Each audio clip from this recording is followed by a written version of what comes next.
how to fix a leaking sprinkler head for $20 or less. You can do this yourself, so don't hire a company to do it. Do you have a spot that looks like this? Or maybe in the middle of your lawn, it's full of water and mud? Well, either way, it's the same repair and it's not the sprinkler head. Most people think so. Let's show you exactly how to fix it. The problem is usually coming from a valve in your green boxes. So look around, find your valves. What we're going to do is locate which one of these valves controls the head that is leaking.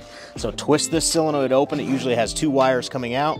You're going to twist it open until you find which one controls that head. Now hand tighten that solenoid back shut and come out and shut the main water line off to the sprinkler system. Now grab a screwdriver, go back to that valve we just located, unscrew the screws on the top. Remember, there's no cutting or gluing, this is very simple. Now pop the top half off. You're going to grab this rubber piece. This is called a diaphragm. This is what needs to be replaced. So go take this to a specialty sprinkler store and get the exact replacement. Okay, now you have your new diaphragm. Go ahead and put it back in the valve the exact way you found it. Put the valve back on there and tighten down all the screws.